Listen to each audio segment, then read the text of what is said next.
तो वही प्रश्न है आचार्य जी, और क्या क्या ऐसे दर्शन हैं जो उसमें समाहित हो सकते हैं एक। और इससे जुड़ा हुआ ही एक प्रश्न और मन में आता है कि चूंकि आप आपने जैसा बताया कि आप मूलतः संस्कृत के छात्र हैं और दर्शन पढ़े, शायद आपने किसी ग्रंथ में, आपके पुस्तक में भी ये बात कही कहीं भूमिका में, आरंभ में, कि मैं चूंकि संस्कृत का छात्र हूँ, तो जो विशुद्ध दर्शन के छात्र जिस तरह से दर्शन पर बातें करते हैं, या हमारी संस्कृत छात्रों में कुछ विलक्षण चीजें आ जाती हैं, कुछ शास्त्रीयता का समावेश हो जाता है कि केवल तार्किक पद्धति का ही अवलंबन हो, केवल मात्र ऐसा नहीं है, या इस तरह की कुछ बातें आपने कही है। उसका संदर्भ मैं आपको बताता हूँ। उसका संदर्भ नाम मुझे याद नहीं आया, वो मैंने पढ़ा है कि नहीं, नहीं आपने बिल्कुल सही पढ़ा है। है क्या कि जब हम भारत के दर्शनों की बात करते हैं और भारत के दर्शनों में या भारत के आजकल नया शब्द नॉलेज सिस्टम्स, तो ज्ञान परंपराओं की बात जब करते हैं तो दो तरह की ज्ञान परंपराएं भारत के अंदर, यानी एक तो भारतीय ज्ञान परंपरा है, वो तो एक आप समझिए कि अम्ब्रेला कॉन्सेप्ट है जिसके अंदर सब कुछ आ जाता है। लेकिन मुख्य रूप से जितनी भी ज्ञान परंपरा दो प्रकार की है। एक जो विकसित है, जिनमें पर्याप्त काम उपलब्ध है, और एक जो विकसित थी लेकिन आज नहीं है, और जिनमें पर्याप्त काम उपलब्ध नहीं है, और जिनके बारे में हम बहुत कम जानते हैं या हम बहुत सीमित रूप से जानते हैं। तो जैसे उदाहरण के तौर पर कुछ मैं आपके सामने संप्रदायों का नाम लेता, जैसे न्याय। मान लीजिए आप संस्कृत नहीं जानते हैं, लेकिन न्याय दर्शन के ऊपर भारतीय विद्वानों ने भी और पाश्चात्य विद्वानों ने भी इतना काम किया है और इतना पांडित्यपूर्ण और कहना चाहिए कि वैदुष्य पांडित्य के साथ काम किया है कि यदि आप 4 या 5 अच्छे ग्रंथों को पढ़ लें तो आपको संप्रदाय की अच्छा ज्ञान हो जाएगा।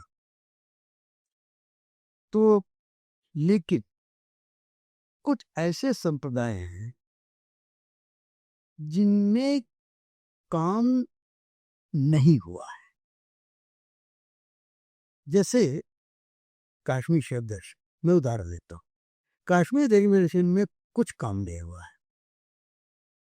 वो ऐसा दर्शन है कि जैसे पांडे जी ने, अब आप देखिएगा आज भी काश्मीर शैव दर्शन के ऊपर जब बात, मेरे कई दिन में, चूंकि काश्मीर शैव दर्शन की गोष्ठी नहीं है, हम लोग जो बात कर रहे हैं सामान्य रूप से, लेकिन जब मैं काश्मीर शैव दर्शन की चर्चा जहाँ पे विशेष रूप से करता हूँ, तो वहां पर हम क्या करते हैं, 3-4 ग्रंथों की बात करने के बाद जो उनने प्रत्यवेक के हृदय की बात करते हैं, शिव सूत्रों की बात करते हैं, स्पंद कारिका की बात करते हैं, और या तंत्रसार की बात करते हैं, उसका नमस्ते कर लेते हैं। हम समझते हैं कि हमारा सारा सब ज्ञान हमारा, नहीं, ऐसा नहीं।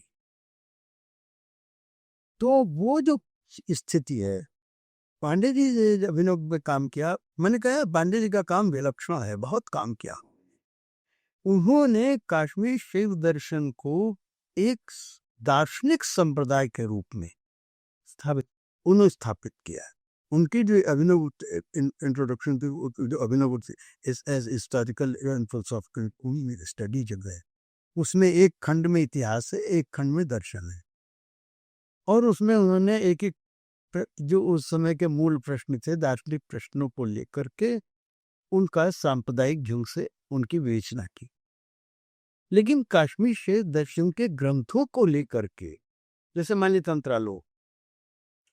तंत्रालोक का हमारे पास अब पहली बार मैं कह सकता हूं इसी वर्ष कि मार्क डिस्कॉस्की ने अभी उसका अनुवाद किया है, लेकिन वो भी कितना प्रामाणिक है इसके, फिर वो एक अच्छा काम, बढ़िया काम है। हम तंत्रालोक के बारे में शून्य है। उदाहरण के तौर पर अभी 2 नामाख ले लेंगे, 2 अनुवाद हुए हैं हिंदी में। मैं उनके ऊपर कुछ भी नहीं कहना चाहूँगा, लेकिन मैं इतना कह सकता हूँ कि तंत्रालोक के संबंध में वो हमारे ज्ञान को आगे नहीं बढ़ाते। तो अब सवाल ये कि 12 खंडों का ग्रंथ, हम उसके बारे में नहीं जानते। इसी प्रकार से जब हम दर्शन की बात करते हैं, ज्ञान मीमांसा की आप बात करते हैं, तो उत्पल देव की ईश्वर प्रतिज्ञा कारिका के ऊपर पहला काम पांडे जी ने किया और अभिनव की विमर्शनी के साथ उन्होंने काम किया और फिर एक भास्करी नाम की एक टीका लेकर के उसको उन्होंने इसको संपादित किया। बड़ा काम था पहली बार हमारे सामने, क्योंकि अब देखिए काश्मीर शिव दर्शन की स्थिति क्या है, विस्तार में नहीं जाना चाहते। काश्मीर शिव दर्शन में 2 तरीके से उसका विकास होता है। एक और संप्रदायों की दृष्टि से होता है, जब क्रम, पुल, त्रिक, स्पंद, इन सब संप्रदायों की बात करते हैं। और एक और जब हम उसकी ज्ञान पद्धति और ज्ञान मीमांसा और तत्व मीमांसा की बात करते हैं, परमात्म मीमांसा की बात करते हैं, विशुद्ध दार्शनिक दृष्टि से बात करते हैं, तो दार्शनिक दृष्टि से जो अन्य ग्रंथ हैं, जैसे सिद्धित्रयी, कोई अध्ययन हमारे पास में ही है, और उत्पल देव की 3 कृतियां, ईश्वर शक्ति, अजय प्रमातृ शक्ति, तो संबंध शक्ति, हमारा कोई उनका सूर्य प्रकाश व्यास ने इनका एक अनुवाद कर अच्छा काम किया, लेकिन एक क्रिटिकल काम हमारा। तो ये हम ऐसी स्थिति में हैं कि जहां पर जब मैंने क्रम दर्शन पे काम किया उस वक्त आप मैंने लगभग 84 मैन्युस्क्रिप्ट्स पर काम किया है। ओ 9 वर्ष लगे मुझे काम कर रहे हैं। देवनागरी लिखी, शारदारी भी, दोनों दोनों। और मैन्युस्क्रिप्ट्स के अलावा तो फिर तो मेरा 800-900 पृष्ठों का थीसिस से मेरे 2 खंडों में है, लेकिन एक ही खंड प्रकाशित हुआ उसका। तो मैं ये सब भी कह रहा हूँ कि हमारे अध्ययन के क्षेत्र हमारे पास पठनीय चीजें ही नहीं है। जैसे बद्रीनाथ पंडित जी ने अब जाकर के एक बृहत कोश काश्मीर शिव दर्शन का उन्होंने अब 10 विद्वानों के साथ अभी अभी भी अब 7-8 वर्ष हुए। सरदर्शन संग्रह की जगह अगर मुझसे अगर पूछा जाए तो मैं उसको रीएडिट करना पसंद करूंगा, क्योंकि मुझे बहुत महत्वपूर्ण काम है, लेकिन उसमें बहुत चीजें और होनी चाहिए। हमारे पास काश्मीर शिव दर्शन का कोई इतिहास प्रामाणिक नहीं, हमारे पास काश्मीर शिव दर्शन के विद्यार्थियों के लिए पढ़ने के लिए कोई प्रकरण ग्रंथ नहीं है कि जो अगर अभी कोई विद्यार्थी पूछता है कि गुरुजी हम क्या पढ़ें। हाँ, ये मेरे प्रश्न में ही था। तो ये ऐसा कोई एक ग्रंथ है जिसको पढ़ने से बोध हो जाए दर्शन का? तो ये जो सारी चीजें हैं उसके संदर्भ में मैंने ये बात कही, यदि हम कोई बात कहना चाहते हैं तो जब तक हम शास्त्र को लगा न लें, देखिए शास्त्र बोध, तात्पर्य विशोधन, तत् आप जो है वो शास्त्र का निर्माण या पुनरुद्धार, जो भी आप शब्द इस्तेमाल करना चाहे, या प्रवर्तन, जो भी शब्द किसी में बड़े शब्द की, तब आप उसको सामने रखें। जब मैं बात आप ये लगे ये कायकमी शिवाद्वैतवाद में प्रमाण चिंता, ये एक मेरी पुस्तक है, अहमदाबाद के शायद जो अहमदाबाद है, वो मेरे लेक्चर से हुई था। आप समझिए कि अगर आप उसकी भूमिका पढ़ेंगे तो आप देखेंगे कितने समय में वो काम मैंने किया, और उसके बाद भी आज की जो मेरी स्थिति है मैं उस काम को अधूरा मानता हूँ। अधूरा इसकी है कि ज्ञान मीमांसा संबंधी जो तमाम प्रश्न है और अभिनव को तो बड़ी विलक्षणता के साथ उनका उत्तर देते हैं, तो उनको लगाने के लिए जब तक शास्त्र आपको लगेगा नहीं अब हमारे साथ कठिनाइयाँ और हैं। हमारे साथ कठिनाइयाँ क्या है, हमारे पास पूरी साहित्य उपलब्ध नहीं है। जब साहित्य उपलब्ध हो, साहित्य का अध्ययन हो, और उसके बाद जैसे मान लीजिए मैं करूं, चाहे आप करें, चाहे प्रोफेसर टोरेला करे, या कोई भी करे, उसके बाद उसकी फिर से मीमांसा हो कि ये जो है ये काम सही हुआ है या इसमें ये चीज है, तब शास्त्र निर्माण होता आरंभ होता उसके बाद। इसलिए मैंने कहा कि जब मैं संस्कृत का विद्यार्थी, मैं पहले शास्त्र को लगाने की चेष्टा करता हूँ। जब शास्त्र लग जाता है तो उसके लग जाने के माने कम से कम ये कहूँ कि हाँ, अब ये चंचु प्रवेश हो गया। अब ये चंचु प्रवेश के बाद ये अब मेरी स्थिति है। अब मेरे ग्रंथ देखिएगा, ये काम आप एक चीज मार कीजिएगा, वो इसलिए नहीं, मैं बहुत ज्यादा कोट करता हूँ। मेरे में डॉक्यूमेंटेशन जो है मेरे पांडे जी से, अपने गुरु से सीखा है, और मैं उनसे ज्यादा डॉक्यूमेंटेशन भी करता हूँ।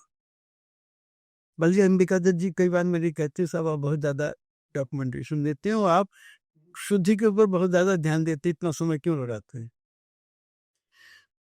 उसका कारण ये है कि मैं ऊपर बात कह रहा हूँ, नीचे शास्त्र दे रहा हूँ। तो कल जब व्यास जी पढ़े, तो व्यास जी से मैं अपेक्षा करता हूँ कि वो देखे कि ये जो नवजीवन नामक व्यक्ति है, इसने ये ठीक से समझा है या नहीं समझा है, और ये गलत तो प्रोजेक्ट नहीं कर रहा है। और वो उनके पास, अब वो शास्त्र ढूंढने न जाए, उनके सामने शास्त्र उपलब्ध है कि इस चीज को लेकर के ये बात कही जा रही है, कम से कम इसको देख करके वो ये कहे कि ये व्यक्ति सही समझाए, गलत समझाए, या इसको इसमें इसमें ये चीज और होनी चाहिए। तो ये जब, इसलिए मैं गाड़ी, मैं शुद्ध संस्कृत का विद्यार्थी हूँ, तो मेरे लिए कठिनाई ये है कि शास्त्र मेरे, जब आप तक मैं उस शास्त्र को आपके सामने रखूं, और जब रखूं उसके बाद फिर सिद्धांत निर्माण करूं या सिद्धांत स्थापन करूं, या उस सिद्धांत को प्रस्तुत करूं, प्रस्ताव करूं, ये इस दृष्टि से वो बात कही गई है। और ये मेरी बड़ी बड़ी भारी कठिनाई कठिनाई क्यों है? अब आप देखिए, चूंकि ये महत्वपूर्ण प्रश्न है, इसलिए मैं चाहता हूं कि आपकी बात ये जी अगर इसके माध्यम से भी जाएगी। अब देखिए मेरे पास क्या है, आप सर दर्शन संग्रह पढ़ते हैं तो कहते हैं कि तत्वज्ञा शास्त्र के 5 ग्रंथ, कारिका, वृत्ति, विवृत्ति, लघु विमर्शनी और बृहति दोष। अब लघु विमर्शनी ने अभिनव गुप्त की, और विवृत्ति उपलब्ध नहीं, बृहति विमर्शनी उपलब्ध। लेकिन विवृत्ति विमर्शनी निर्णय, ये कश्मीर ग्रंथ था, वही के संपादकों ने तो उसको संपादित किया, और पूरी कश्मीर शैव दर्शन के हर विद्यार्थी को कश्मीर शैव दर्शन के इसी ग्रंथमाला के संपादकों का और महाराजा हरि सिंह और प्रताप सिंह का ऋणी हैं हम उनके, जिस तरह से उन्होंने हमारे सामने वो ग्रंथ रखे हुए, वो काम किया है। लेकिन उसके बावजूद भी वे सारे ग्रंथ संपादनार्ह हैं। अवध विवृत्ति है नहीं, तो विवृत विमर्शनी का संपादन कैसे हो? और विवृत विमर्शनी जो महाभाष्य,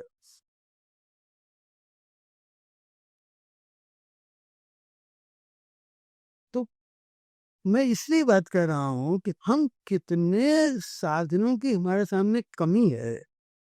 अब जब हम एक एक चीज करते हैं, कभी आप देखिएगा जब उसमें भी, तो किस प्रकार से इंटरप्रेट करना पड़ता है, कैसे करना पड़ता है।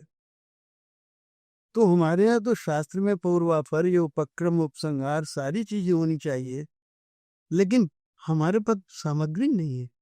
अब उस सामग्री को इकट्ठा करना, उसको संपादित करना, उसके बाद प्रथम प्रयास के रूप में उसको यदि संभव हो तो अनुदित करना, या उसको कुछ तो ये कार्य जो है, ये कार्य है, तो ये काम पांडे जी ने किया और मैं भी चेष्टा कर रहा हूँ कि उस काम को आगे किया जाए। अच्छा जी, अभी भी इस कार्य में आप लगे हुए हैं? मैं अभी भी इस कार्य में इस वक्त, अब आप देखिए, इस वक्त मैं एक म- जैसे भास्करी है, विमर्शनी की टीका, वैसे ही एक अज्ञात कैप्टिक टीका दक्षिण भारत में सिंगल मैन्युस्क्रिप्ट है उसकी।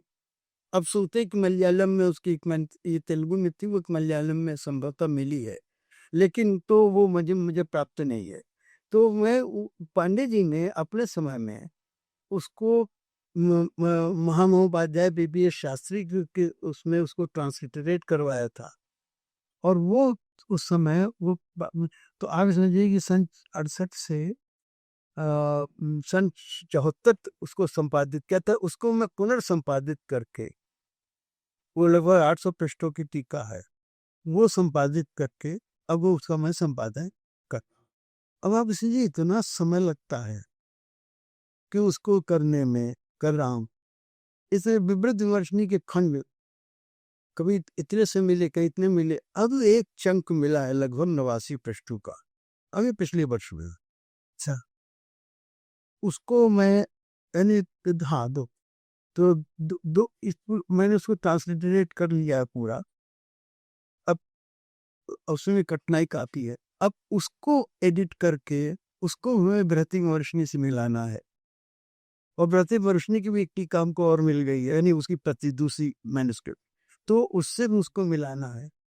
अब ये इतना समय साध्य काम है, तो जब ये हो जाए तब उसके बाद तब प्रमाण चिंतन की दूसरी कड़ी आगे। तो आपने जो बात कही उस संदर्भ में एक और जिज्ञासा हुई, मैं बहुत ज़्यादा समय नहीं हुआ। नहीं, आप आराम से, मैं तो खाली अपने घर पर हूँ। आपने कश्मीर शिव दर्शन की बात करते हुए आरंभ में कहा कि ये कला के साथ, सौंदर्य के साथ में ये इस दर्शन का संवाद होता है। तो सौंदर्य शास्त्र शिव दर्शन के माध्यम से एक नए रूप में हमारी दृष्टि में आता है। फिर नाट्य शास्त्र, अलंकार शास्त्र के हाथ तो उसका संवाद है ही सही। तो ये जो ये बहु विषयकता है, या बहुत सारे एक शास्त्रम शास्त्रांतरेण वेदितव्यम, ये जो हमारी परंपरा कहती है कि एक शास्त्र दूसरे शास्त्र से संपृक्त होता है।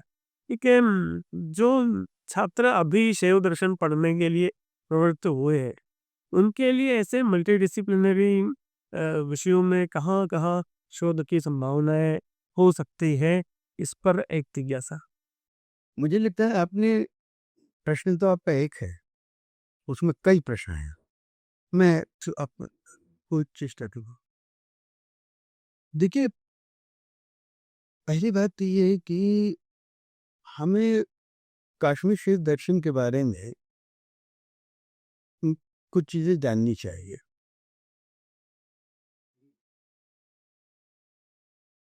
ये जैसे भारत में दर्शन का विकास हुआ है, एक बहुत समृद्ध परंपरा हमारी है। सबसे पहले जब हम क्रमबद्ध दर्शनों में आते हैं, मतलब क्रमबद्ध के माने हम सूत्र काल इत्यादि को छोड़ देते हैं। सूत्रों के बाद का जितना भी, इस सूत्रों में भी क्रमबद्धता शुरू हो जाती है, वो पहला चरण है क्रमबद्धता की ओर। और उसके बाद से तो क्रमबद्ध दर्शनों की तरफ जब हम आते हैं, तो आप देखिएगा सबसे पहला दर्शन हमारा देखने में बहुत छोटा लगता है, लेकिन वो है चारवाक। अब ये चारवाक दर्शन का महत्व क्या है? चारवाक दर्शन एक क्रांति करता है। कोई भारतीय दर्शन ऐसा नहीं है जिसमें चारवाक पूर्व पक्ष न हो, क्योंकि उस पूर्व पक्ष से आप प्रारंभ करते हैं हर दर्शन। तो आपके सामने, अब आप समझिए कि हर दर्शन दो स्थितियों में चलता है। एक और दो चारवाक पूर्व पक्ष, दूसरी ओर उस दर्शन के पहले और जो दर्शन आए वो भी उसके पूर्व पक्ष बन जाते हैं।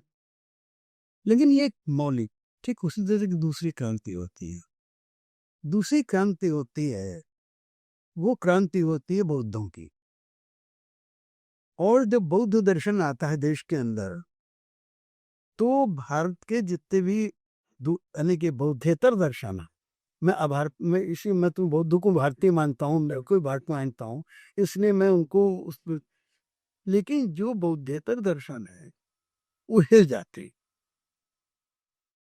एक तरह से, यानी उनका सारा वैदुष्य पांडित्य जितना भी है वो आपस में चाहे जितना लड़ रहे हों, लेकिन अब उनके सामने एक प्रतिमल, एक विरोधी प्रतिमल इतना बड़ा आ जाता है जो उनकी सारी स्थापनाओं को और उनके विश्वासों को चुनौती देता है। अब उसको पूर्व पक्ष बनाते हैं। वो उनके कितने विभेद हैं, लेकिन जो मूल स्थापना है उनको लेकर के वो चाहे जयंत भट्ट हो, चाहे न्याय कुमार, वेदांत, यानी जितने धर्म है सब जुट जाते हैं। ठीक उसी प्रकार से काश्मीर शैव दर्शन आता है, वो तीसरी क्रांति है, लेकिन उस क्रांति का हम भारतीय दर्शन को फायदा नहीं हुआ। वो क्रांति इसलिए है, देखिए बताता हूं। एक चारवाक दर्शन के पहले हमारा बौद्ध वैदिक दर्शन है, तो चारवाक के बाद जितने भी दर्शन है उनकी शाखाएं जितनी भी हों, वो वेदों को गाली भी देते हो, उसके बावजूद वो वैदिक दर्शन, ये स्थिति है।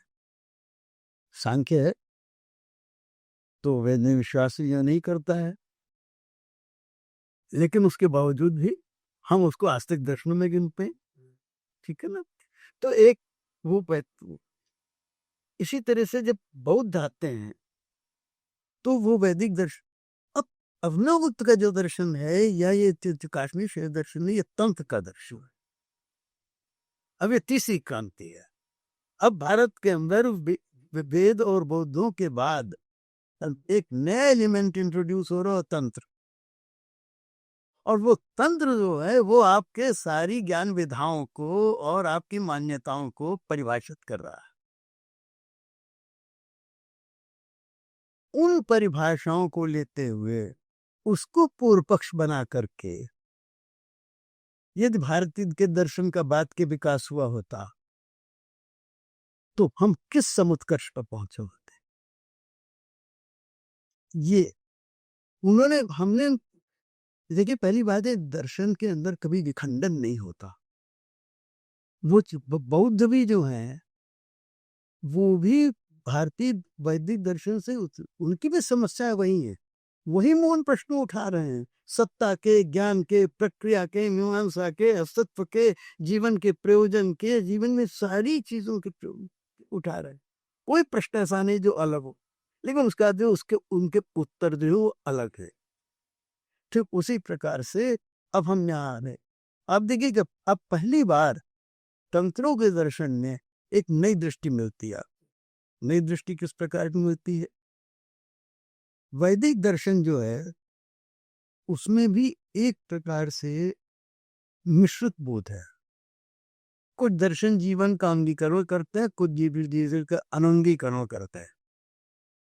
बौद्ध दर्शन तो जीवन का बिल्कुल अनंगीकरण करता है, और काश्मीर शैव दर्शन जो है जीवन का सर्वांगीण रूप से अंगीकरण करता है।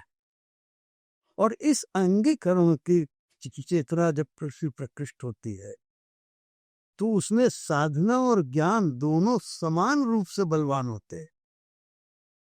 और उनका लक्ष्य क्या होता है? उनका लक्ष्य होता है सौंदर्य की निष्पत्ति।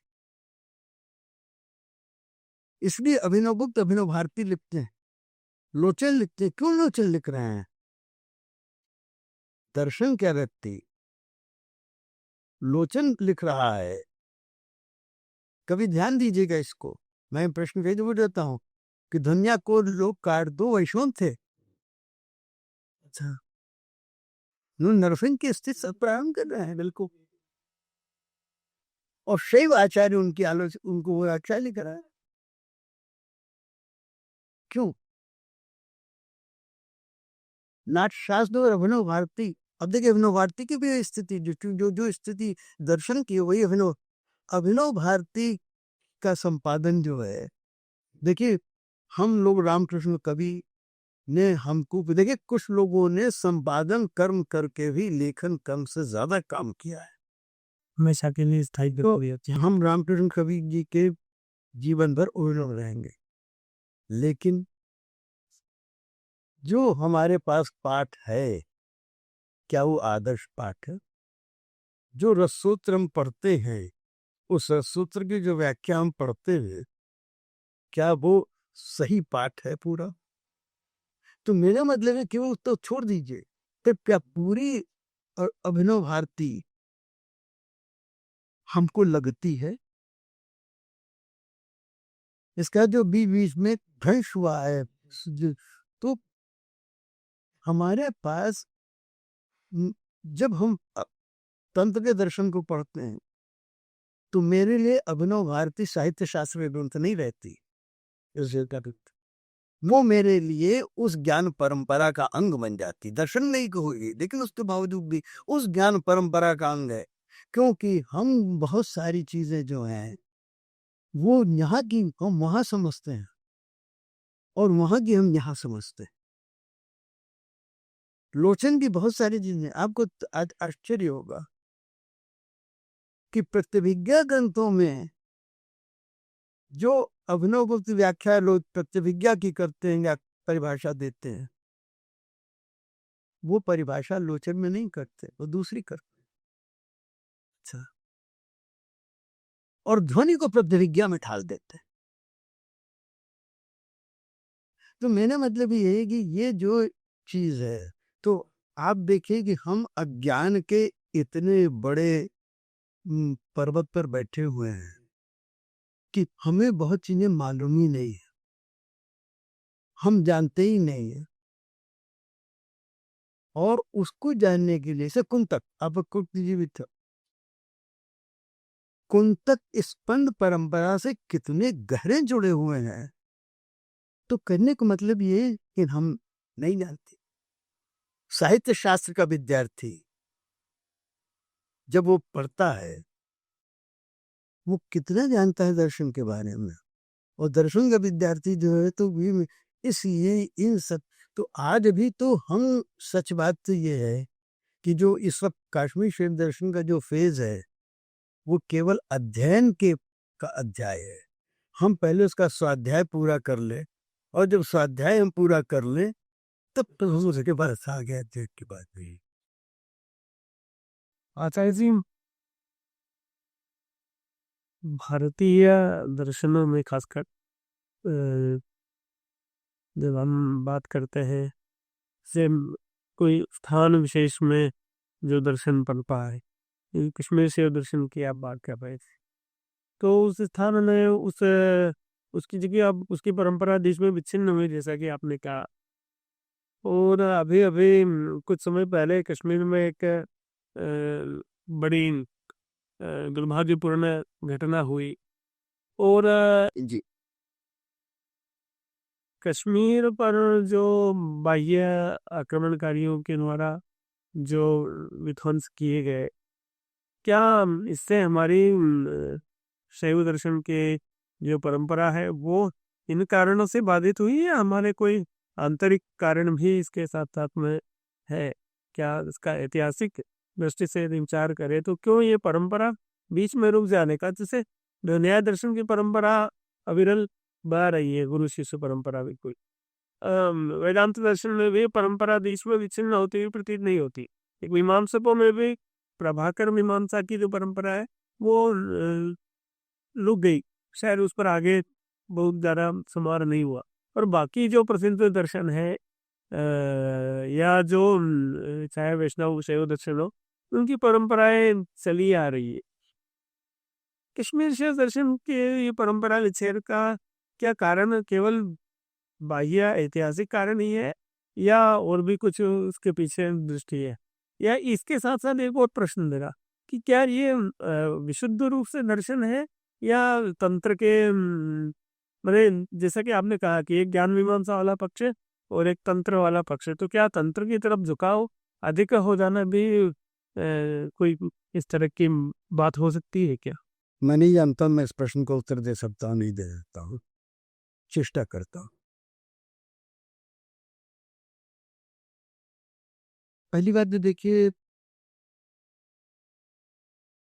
कश्मीर संज्ञा भौगोलिक संज्ञा है और कश्मीर में ही उत्पन्न हुआ है, ठीक है। लेकिन केवल ये कश्मीर में सीमित नहीं रहा है, ये पहली बात है। ये फैला तो पूरे देश में, यानी आप ये समझिए कि कश्मीर से लेकर के हम जो सामान्य रूप से कश्मीर से कन्याकुमारी का अलीबाग जो कहते हैं, उस तरह से पंजाब से लेकर के हम नेपाल तक हमको ये फैला है। और इसके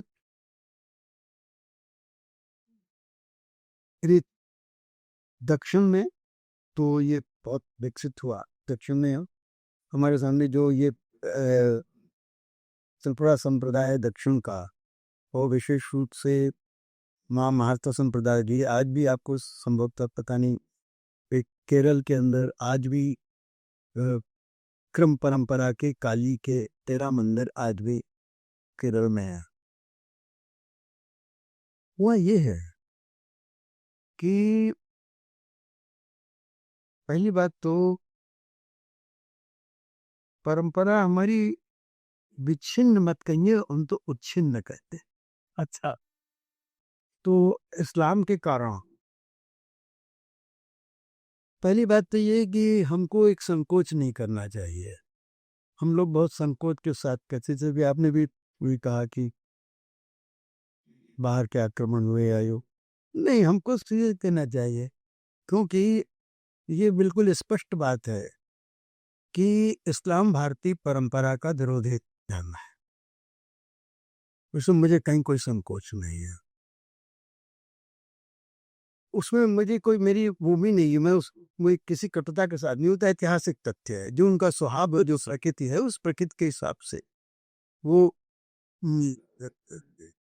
तो इसलिए वो उच्छेदकारी है। तो ये तो बहुत बड़ा का, तो जहां मूल था वहां से तो वो उखड़ गया।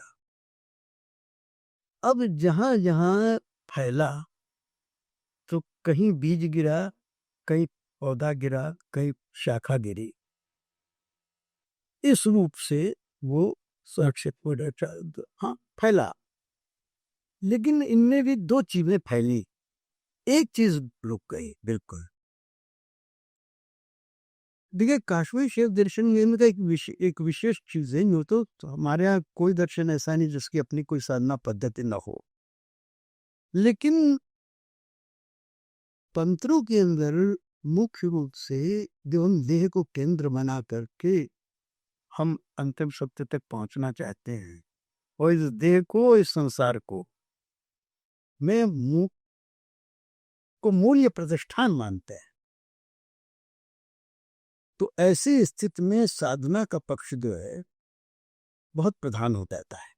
और दो पक्षों में लगा हमारे ये कश्मीर, ये इस बहुत बड़ा फंडामेंटल ये है जो तंत्र लोग प्रारंभ करते हैं। लोग इस बात पे ध्यान नहीं देते कि दो प्रकार का ज्ञान मानते हैं, और दो प्रकार का ज्ञान मानते हैं। मैं कई जगह कहता हूँ बार बार, लेकिन उसकी सामान्य रूप से उसको केवल वाचक रूप से ही आदमी सोच देता है। उसकी जो उसका जो तार्किक जो निष्कर्ष परिणाम और जो उसके सब होते हैं, उन पर जब लोग समझेंगे तब वो बात।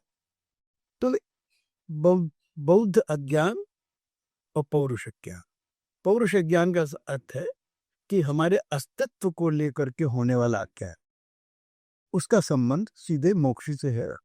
यानी जब हम अच्छा वो साधना के माध्यम से वो बौद्ध अज्ञान, और बौद्ध अज्ञान है जो हमारा बुद्धि संबंधी ज्ञान है, बुद्धि से उत्पन्न होने वाला, जिसमें विपरीत निश्चय हो, अनिश्चय हो, ये सारी चीज। शास्त्र जो है वो बौद्ध अज्ञान को ठीक करता है, और दीक्षा जो है वो पौरुष ज्ञान को देखते हैं। अग्नोक्त इत्यादि के हिसाब से दोनों एक दूसरे के पूरक। वो कहते हैं इनमें पोष्य पोषक भाव, द्वार द्वारी भाव दोनों में। और यदि प्रधान किसी को मानक कहना ही हो तो फिर बौद्धिक ज्ञान प्रधान है। अच्छा। कहते हैं ये सतत्व जो है वो तो शास्त्र से ही मिलता है। तो इसलिए अब हुआ क्या कि देश के अब देखिए, अब कश्मीर शेरविज्म में की जो सामान्यवादी सामान्य विरोध बन गया है, वो कश्मीर शेरविज्म शब्द स्वयं अपने आप में बड़ा भ्रामक शब्द है, लेकिन वो अलग चर्चा का विषय है। लेकिन कश्मीर यहाँ पर तो दीक्षा वाला जो कट था जिसका संबंध निश्चित रूप से साधना से रहा, वो पूरे देश में पैदा, ज्ञान परंपरा नहीं पैदी। दक्षिण में जैसे महेश्वरानंद इत्यादि ने थोड़ी बहुत इसको बढ़ाया भी आगे, लेकिन उसके बावजूद भी वो भी जो है वो साधना वाले पक्ष पे ही विशेष रूप से एक केंद्रीकरण जो साधना का हुआ, तो जो उसका वैशिष्ट था वो उसका कहीं पे दोष पे बन गया। दूसरा पक्ष था जो खूब भारत में विकसित हुआ और जिसके बारे में सब पूरे देश भर में आप जानते हैं, वो है अलंकार वाला पक्ष। तो अलंकार वाले पक्ष में आप सब जगह देखिए, आप अभिनव के ग्रंथों में पूरे देश भर में पढ़ते हैं, सब जगह रस की चर्चा होती। लेकिन नुकसान क्या हुआ कि अब उसमें हमने अलंकार शास्त्र वाला पक्ष तो विकसित हुआ, लेकिन अलंकार शास्त्र स्वयं सौंदर्य शास्त्र की एक शाखा मात्र है, वो उसका पर्याय नहीं है। तो इसलिए हमने सौंदर्य शास्त्र के रूप में जो काश्मीर शैव दर्शन की संभावनाएं थी उनसे भी हम अपरिचित रहे हैं। हमने अभिनव गुप्त को या उनके साहित्य को या वहां पर को अलंकार शास्त्र की एक धारा के रूप में तो दे लिया। ये तीसरा पक्ष बिल्कुल रह गया, वो था ज्ञान वाला। तो जिस अभिनव गुप्त ने किया, अभिनव गुप्त के बाद 2-3 आचार्य और आए, जैसे जयरथ में थोड़ा सा बढ़ाया, उसके बाद एक भास्कर कंठ है, उन्होंने थोड़ा उसको बढ़ाया, लेकिन वो उतनी रूप में लोगों की रुचि जो थी, एक तो उच्छिन्न हो जाने से क्या हुआ कि जो सामान्य चर्चा थी वो हट गई। अब घरों के अंदर कोष्ठों में प्रकोष्ठों के अंदर उसकी चर्चा उसे होने लगी, तो धीरे धीरे जो शास्त्र चर्चा थी जो था वो चीज समाप्त हो गई।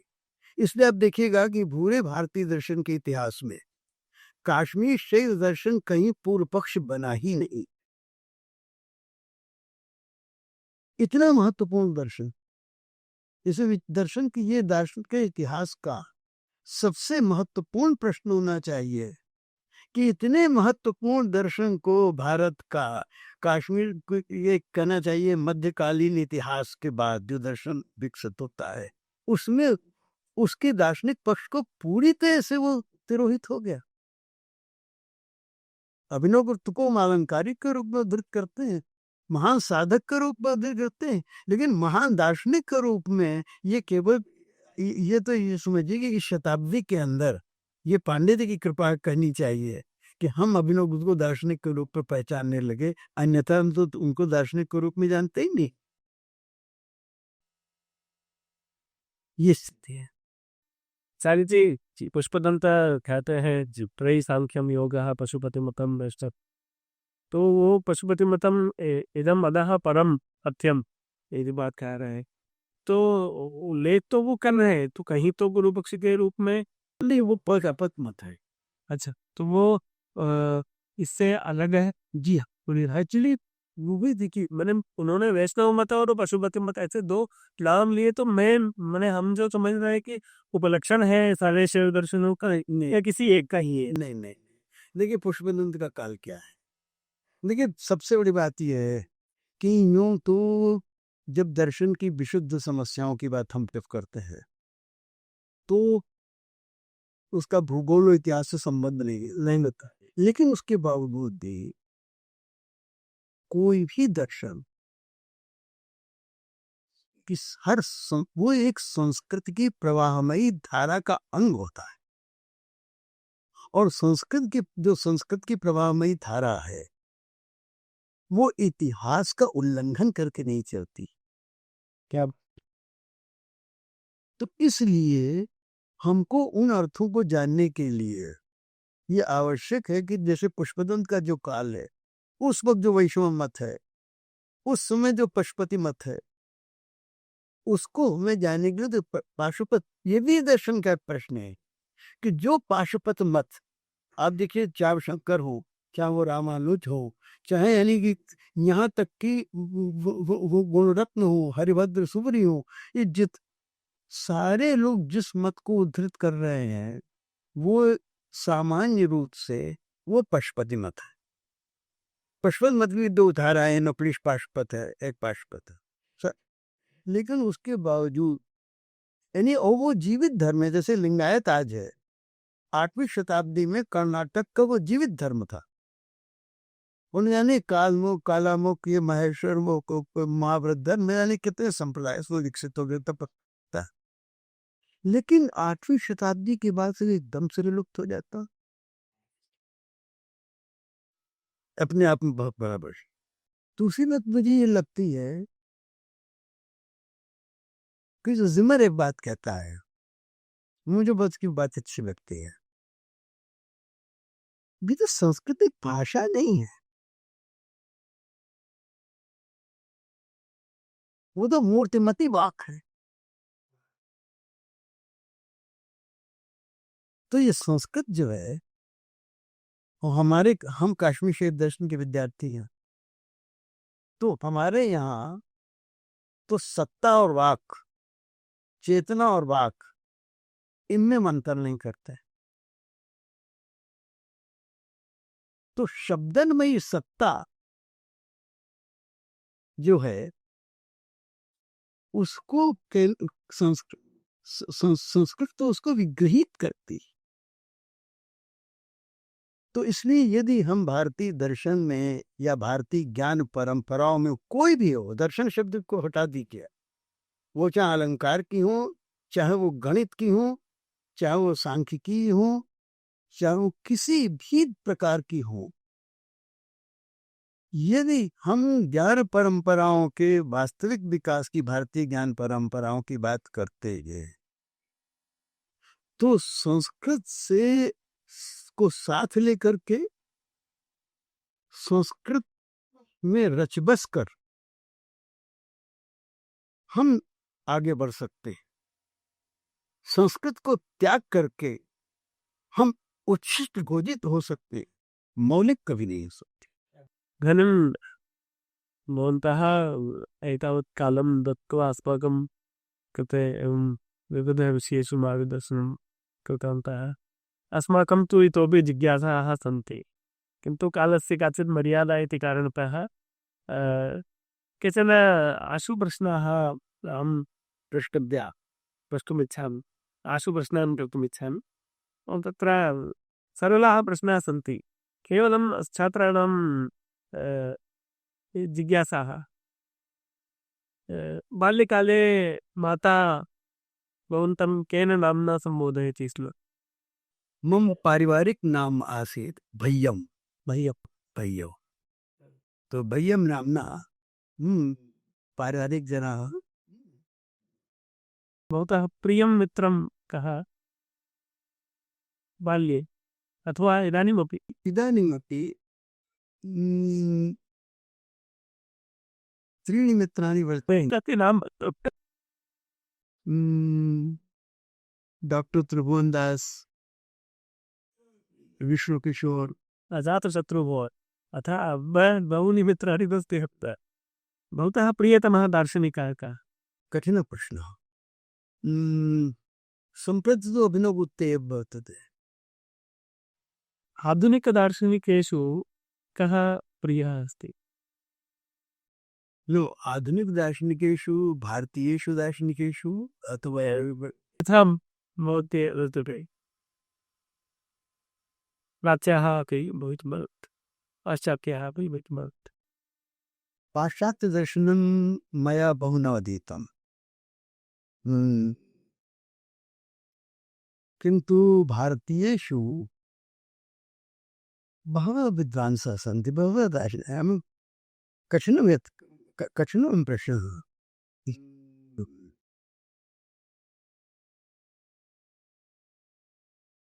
केसी भट्टाचार्य, प्रोफेसर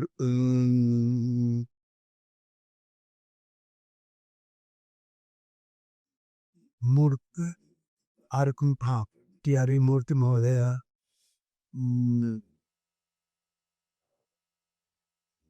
भारतीयेषु एस्.एन्. दासगुप्त महोदय, बहवः सन्ति। अस्तु, चयनं कठिनः। भवतः आदर्शः महापुरुषः एकस्य नाम वक्तव्यं। भगवान् राम। प्रियतमं पुस्तकं किं? प्रियतमं पुस्तकम् एकं किमपि वक्तव्यं। कठिनः प्रश्नः। तथापि यदि वक्तव्यं किमपि एकं नाम वक्तव्यं न कस्य कठिनः प्रश्नः। बहूनि पुस्तकानि प्रियतमानि वर्तन्ते, किन्तु यदि रामचरितमानस। भवताम् इष्टदेवः कः? कस्य उपासनं कुर्वन्ति? व्यक्तिगत इष्टदेवः भगवान् शिवः। भवतः प्रियः अभिनेता कः? नायकेषु बाल्यकाले युवकाले दृष्टवन्तः, इदानीमपि पश्यन्ति? संजीव कुमार। संजीव। प्रियतमा अभिनेत्री? मीना कुमारी। मीना। भवतः प्रियं भोजनं किम्? दलं भक्तं। प्रियतमं स्थानं किं भवतः? स्वगृहं। कदा क्रोधं करोति भवान्? क्रोधं कदा करोति? अन्यायं दृष्ट्वा। भवतः प्रियतमः विश्वविद्यालयः कः? आसे सम्प्रति नास्ति। काशी हिंदू विश्वविद्यालयः प्रियतमः विश्वविद्यालयः आसीत्, किन्तु सम्प्रति नास्ति इति महती समालोचना। अवश्यमेव। अवकाशे यदा किमपि कार्यं नास्ति तदानीं भवान् किं करोति? सङ्गीतश्रवणम्। अस्तु महोदय, अस्माकं कृते एतादृशं शुभावसरं भवान् कल्पितवान्, अस्माकं कृते अनुमतिं दत्तवान्। अस्माभिः अत्र आगत्य बहुषु विषयेषु भवता मार्गदर्शनं कृतं। वयम् आनन्दिताः। निश्चयेन भवतां समाधानेन अस्माकं छात्राः अपि समाहिताः भविष्यन्ति। अस्माकं कृते अपि काचित् नूतना प्रेरणा प्राप्ता। पुनरपि भवतां कृते धन्यवादान् समर्पयामि। केन्द्रीयसंस्कृतविश्वविद्यालयस्य पक्षतः अस्माकं विश्वविद्यालयस्य कुलपतीनाम् आचार्य श्री वर्खेरी महोदयानां पक्षतः, पुनश्च अस्माकं प्रकाशनानुभागपक्षतः बहु समयं दत्तवते तत्र भवते। मया देवानां किञ्चिदपि न कथितं, केवलं पृष्ठपेषणं मात्रमेव कृतम्।